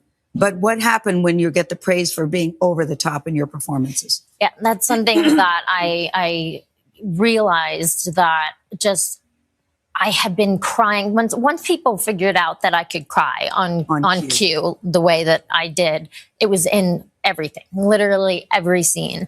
And it went from being a kid and having to imagine just that your pet passed away or something. But then as I got older, the imagery became darker and darker and darker. And the emotion that I had to hold within me in order to get those trigger tears going. And it became harder and harder to jump out of it. I didn't know where my character started and where I ended, and where it began. Just enmeshed. But what was interesting to me, Hayden, you said you began to associate those overtop performances with praise. Catastrophe with adoration. Yeah. That had to be confusing as a young child. Very confusing. Very confusing. I mean, there I was, feeling just this deep sadness. And then the people were so happy afterwards. And you do that over such a long period of time, years after years, that of course it's going to take its toll on you emotionally. I was like, this isn't healthy. Yes. There's no way that this is not taken. And it was. I had to find the right therapist in order to make the proper connections and realize, to realize and to try to heal. But the turning point for you is when you got the role in Heroes. I mean, you became a household name almost immediately. Pretty much overnight. Yeah. Yeah. Talk about what that process was like and how your life changed in that moment. Oh my gosh. Well. And the spotlight that was on you. I remember it was 16 years old when I had always thought about what my first paparazzi picture would look like. And I walked out of my apartment. It was the first time, and it was like literally looking down the barrel of a gun. Yeah. And I remember feeling terrified and overwhelmed. And back in the 2000s, there were no boundaries at all. Yes. It was rough and tough, and it no holds barred. And the way they spoke to you, the way they hunted, literally like prey. Yes. Yeah. I mean, so you become famous, and during this time you meet Vladimir, who's the father of your child, who didn't realize how famous you were at first. No, he had no idea. So then the two of you get together and you have a baby. Yes. A time for many people, it's just a joyous occasion. But for you, what happened? For me, I had a wonderful pregnancy. I worked throughout my whole pregnancy. And I had a really rough birth. To the point where I almost didn't make it through. Yes. And then the postpartum depression started. And there I am with this beautiful, healthy, beautiful baby girl in this very fortunate life. And I could not for the life of me be happy. I was so depressed and I just couldn't find my way and out. You wanted to be happy too. That's the thing. You wanted to, you were desperately looking forward to having the baby. Doesn't. Yeah. And you write in the book, you are not the mother you thought you'd be, nor the mother you want to be. I had all these ideas in my head of what I wanted to do as a mom, as a parent. And I think I was also, though, at the same time scared because of what my mom did to me, that I might about being do that to and her, now to my child. Kaya lives with her dad in the Ukraine, and you're here. And how do you describe the relationship with your daughter today? I'm so blessed to have a great relationship with her. I fly over there as much as I can. I'm on FaceTime with her all the time. She's now 11 years old and she's calling mommy more and more. She actually called me, FaceTimed me the other day, and she calls me Brittany. She goes, "Hey, Brittany." And I was like, it took me a second, and I realized she was talking about Bring It On. Because her friends are fans of Bring It On. Oh, got it. Oh my gosh, she's now telling me, asking me to Zoom with her friends. Well, so I'm cool now. Well, I think it's good that you're cool because you've certainly been through it with all the things that you've had in your life. What do you want people to take away from this book? Why did you decide to write it? I decided to write it because there was so much stigma. At first I said no. Yeah. I had spent so many years trying to hide as much of my life as I could that it was just, a habit. But I really wanted to share with the world that they don't have to be afraid, that they can live their truth, that they can be imperfect, that they can, that's being perfectly imperfect is being brave, and it's okay. And there was so much stigma around the postpartum depression and the backlash. The support was there from people who had experienced it and needed to hear it. But there was so much backlash as well that it shocked me. So I wanted to do more of that and tell more stories. And how are you today? Because I would imagine it's still based on what I read, I would imagine you're still going through stuff, still processing. Always. How are you today? Always. Still working on myself all the time. I've got a great therapist, and I'm better, healthier than I've been in a long time. And I'm. Yeah. I mean, and that mother putting her kid 50 commercials, soap operas. She was a failed actress. Make no mistake about that. So she was living vicariously through her daughter, and her daughter doing her damn best, putting herself through all kinds of nasty things just to please her mom and get that "I love you" kind of, can you imagine from 8 months old being literally sold to Hollywood because this mom was a pimp? Where I'm sick and tired. I mean, here's the thing. Parents. I think her mother. It's the classic tale, Paula. It's the classic tale of Hollywood. Do you know what I'm saying? Hang on a second. I'm sorry, guys. I get very angry because as a parent, you have a bloody responsibility to protect your child, not to pimp your child out. Whoever does this, what consent does this little girl had? What consent could this little girl have? This guy wants to come and say hello to everybody. Look at the guy. Look at this guy. I have my girl here. Yeah, I thought I'd give you some advice. He's so cute. I can't wait to meet him. Oh yeah, so this is Stormy Storms, Mr. Storm. Now he's tangled. Oh God. All right. Take the headphones, young man. Take the headphones. You're tangled. Get your leg out. Come on, son. Come on. There you go. Yeah. Right. So but, the parent's job is to protect, nurture, and give your child the tools to defend themselves in life and to have a decent life as you possibly can. Your job as a parent is within your means to provide your kids with a better future than you have, to give them tools Yeah, I get that, but we also live in a world where you can like literally order a can of cola with "Hail Satan" on the side of it, and not mention Jesus. So we're in a wild one. But look, this is important for everyone that's watching. Okay, Ron has a Discord. Oh, look at that guy right there. Ron has a Discord. Girl, she's a lady. Come and join the Discord. You're all going to be joining me again tonight at 8 o'clock with Babs. We're going to be going into the more personal side of all of this. Please, please, please make sure you're there for Babs tonight. It would mean the world. I'll watch. If you guys can make sure you like and share and all of that good stuff. You're not chewing the wires, right? You're just chewing your own stuff. That's fine. Sadie is sick. I have to take her to the vet on Thursday. Oh, why? What's wrong? Diabetes, I think. Diabetes. I don't know, but she's peeing too much and drinking too much water. But this just started, and then she has that sweet smell or something, but it's pungent at the same time. So I sent an email to the vet. She said to bring her. Yeah, hope it's not diabetes. She has, that I've been having issues with her weight, but I hope it's not. But if it is, we'll deal with it. But Do you know?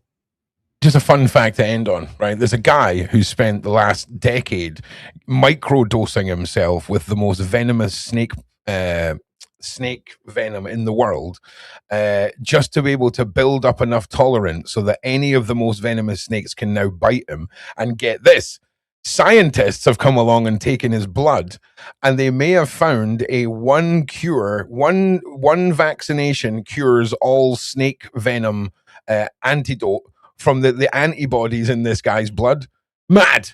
So that's funny that you mentioned that, because in Cuba they have this rare scorpion venom. That this is a treatment that they process, and I know a couple of dictators who fly there because they have lupus and certain diseases, and they get treated with this scorpion venom that is processed and stuff like that. And they're still alive because of that. Apparently it's quite effective. Well, I just tried to open something on my computer and now everything's frozen. I can hear you, but I can't see you. And now I'm thinking, is my entire system going to crash? And I can see you and I can hear you. Everybody can see you and hear. Am I moving? Yeah, I'm watching everything that you're doing. Shut up. Oh, wait, it's catching back up now. It's catching back up. We're good. No. Okay, it's caught back up. So why is this? Okay, apparently Ron's forgotten how the internet works and how to do his job. So we're just going to cut back here at 8 o'clock. I think that's a good idea.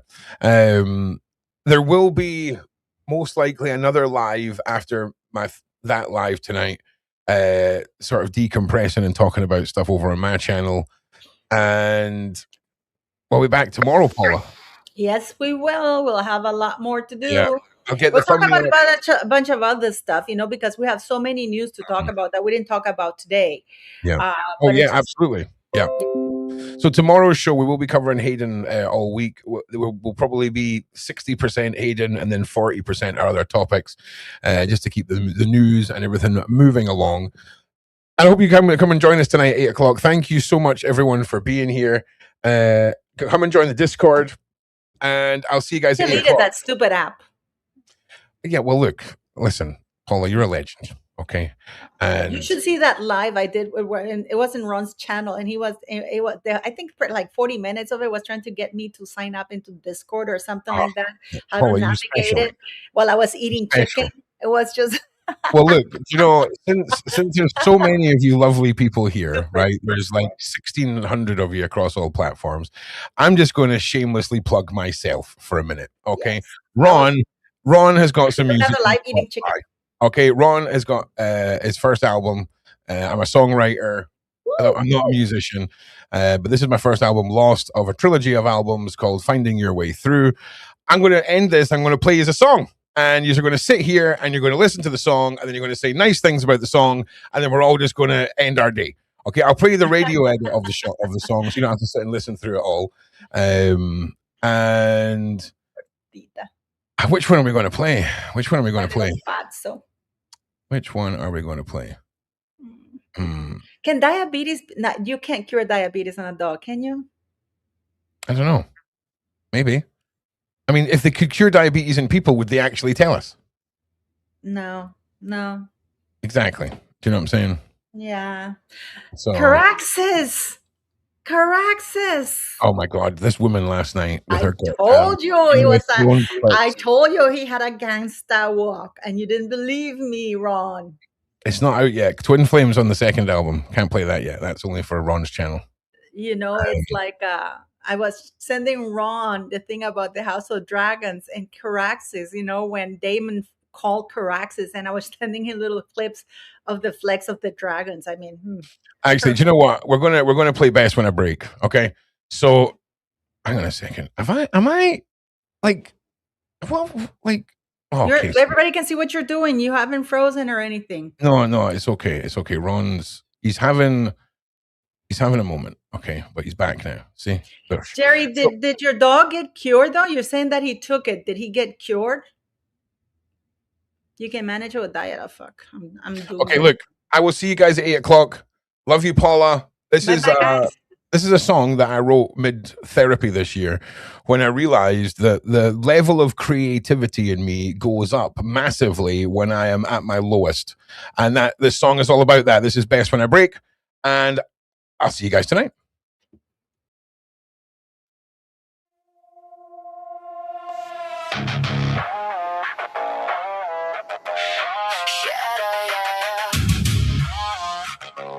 Shadows in my mind.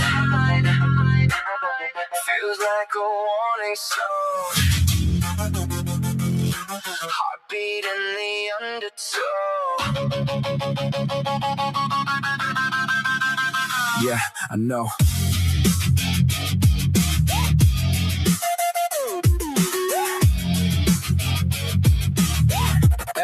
Yeah. I bled in the mirror's mouth, tasted every quiet doubt. Woke up with my demons dressed in my Sunday best. They said lay down, be less than this. I turned pressure into a clenched up fist. Kiss the bruise, watch the colors shift. I was built to twist. Baby, I'm the last one standing on a field of falling crowns. Every scar heated, branding every never haunted down. I'm the best when I break, when I break, when I break. Turn the ache to an anthem I can fake. Put the weight on my neck, I won't shake. If the world wants war, let it come, let it take. I'll burn through the chains that they make. Every flaw that I face makes me the best when I break. The best when I break. Dark room, you trace my spine like a fault line ready to light. Say you're more than all your tries. I see truth in hungry eyes. You're the match in my gasoline. Slow touch in a violent dream. We're a bow in a hurricane. Kissing through the pain. Baby, we're the last ones breathing in a crowd that's standing still. Every promise we're repeating is a loaded holy will. I'm the best when I break, when I break, when I break. Turn the ache to an anthem I can fake. Put the weight on my neck, I won't shake. I rise. If the world wants war, let it come, let it take. I'll burn through the chains that they make. Every fall, every flaw that I face makes me the best when I break. Back to the wall. Back to the wall. Back to the wall. Yeah. Back to the wall. Teeth in the leather, sweat on your skin tastes just like pressure. Tell me you quit, I dare you never. We cut our fears, we cut these feathers. Wings on fire, still we climb. Turn that last time to a bloodline. Every closed door, that's a deadline. I'm a red sign that says cross that line. They want pretty, I bring plague. They want mercy, I bring rage. You want out that on that cage, I carve my name in the iron frame. You and me, that double flame. Kiss me rough, call my shame. I turn pain into holy fame. I'm the storm they couldn't tame. You push, I pull. We climb, we fall. Mouth on my fear. You swallow it all. Say my name like a battle call. I won't crawl.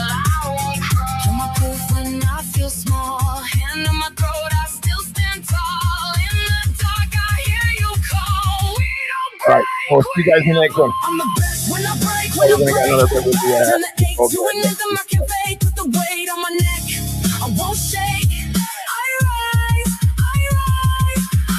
If the world once war, let it come, let it take. All right. We'll burn Thanks through again, the everybody. chains that they make. And Every fall, every flaw that we face see you next one. Enjoy the music. the best You guys when we Spotify. break. Slow death if I run and hide. Take my breath, but not my pride. Well, if any of you can sing, looking for like artists and let me know. In the next one, see you guys. All right. There will be a snack bite live. No. It might be an hour for the hour. You guys in the Discord. Love you guys. Peace. I exist.